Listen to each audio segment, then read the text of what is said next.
Medina Town Square Courthouse is beautiful. It's not on the state registry, but it's on the national registry, I believe. Yeah, this is on the National Register of Historic Places. It was the first, the historic courthouse was the first building in Medina County to be put on the National Register of Historic Places. And this here is a picture of the Medina County Courthouse. Currently, it's actually undergoing some renovation. It's having some roof work done and I believe some foundation work, but it's old. It was built in 1841. And let's see here. I believe it was put on the National Register of Historic Places, I believe in 1976. I don't remember.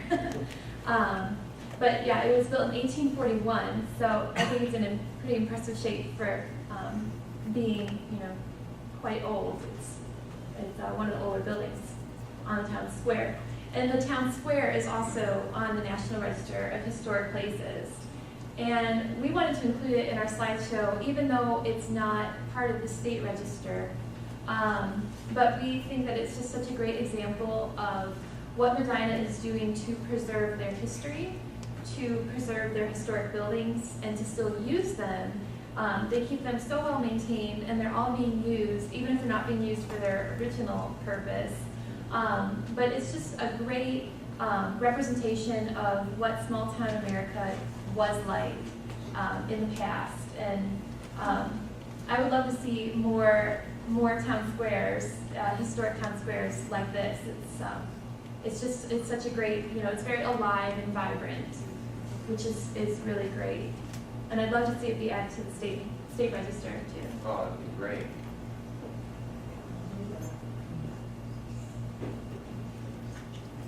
We had a lot of fun in Peninsula Park.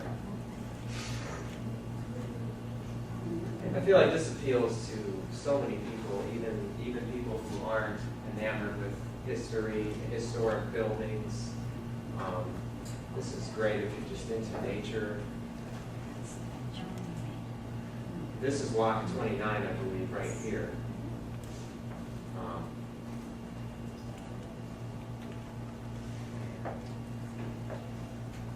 Now, is that where you're painting? This is where my painting is, yes.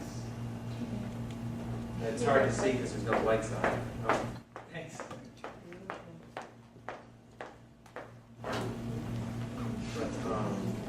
My painting technically would look across at Lock 29. That would be hidden back over here. I think this wall, there's not much left of it. I think it might be part of the mill, we think, that looks across the bridge. But I just thought the lock systems were so, I was very enamored with them. I thought they were fascinating, so I was inspired to paint this picture of it. Did you do the painting yourself? I did. It's an oil painting. Yes, it took me. Good job. It took me a while to do it. Yeah, thank you. But I love the lock systems. They were very unique. They remind me a lot of ancient ruins. The walls half up, sandstone crumbling. At first, it almost seems like a sad sight, but they're actually quite beautiful. The way the trees and the grass grow around them, and it's interesting when you see. I think you can see all the signs hanging around that teach you what our canal system used to do, and it really shaped our state. Our state was very, very powerful back then because we were able to ship and supply goods by the Cuyahoga River. And these lock systems are sort of shadows of what used to be there. Let's see.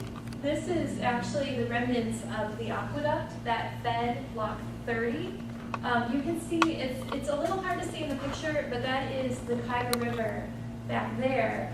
And then this trail and then the stone walls are what was kind of the footprints of what was the aqueduct feeding Lock 30 because it had deviated a little bit further from the river.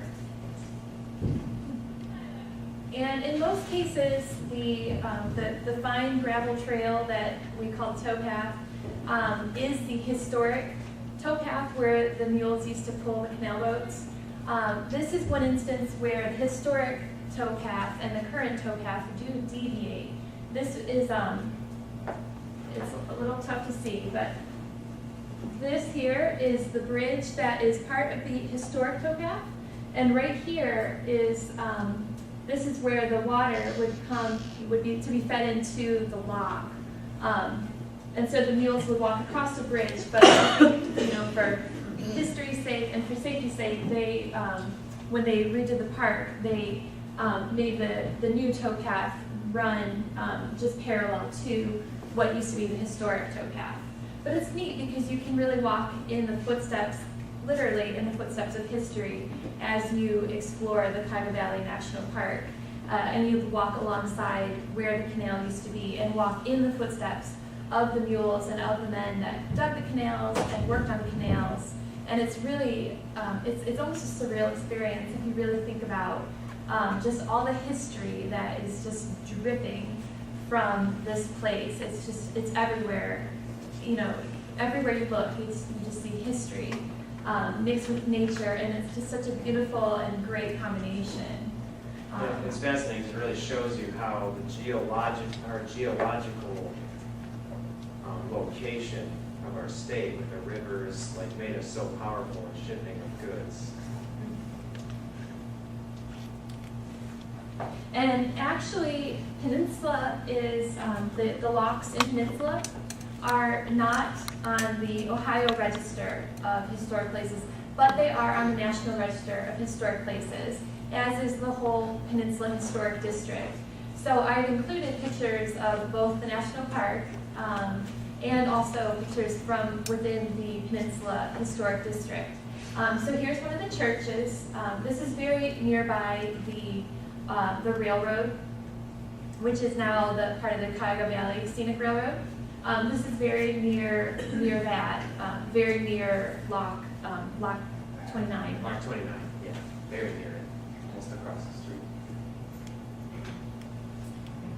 And here's another church that is across and down the road a little bit from the other church, a little bit further away from the canal, but still within walking distance.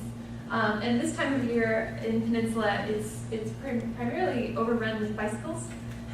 A lot of bicycles and a lot of joggers and runners, and it's very active. So we went a little bit earlier in the season to take some of these pictures. But it's just a beautiful little town, again, very quaint, and another really good example of how Peninsula has taken some of its old buildings and storefronts and really turned them into another bustling town that's just vibrant and full of life, similar to how downtown Medina has, just it's a little bit different feel since it's located next to and within the Cuyahoga Valley National Park. It's really great, and if you haven't been there, I really strongly encourage even going down into Independence, which is a little closer, and checking that out. It's just beautiful. It's really fun being in the middle of areas where there are a lot of historical sites right next to each other. Yeah, we had to. I mean, One of my favorite signs. and one of our favorite restaurants. And one of our favorite restaurants. Fantastic food. So, and you find all sorts of fun little artistic kind of repurposed things as sculpture, and it's just the little things that you find. Little quaint antique shops.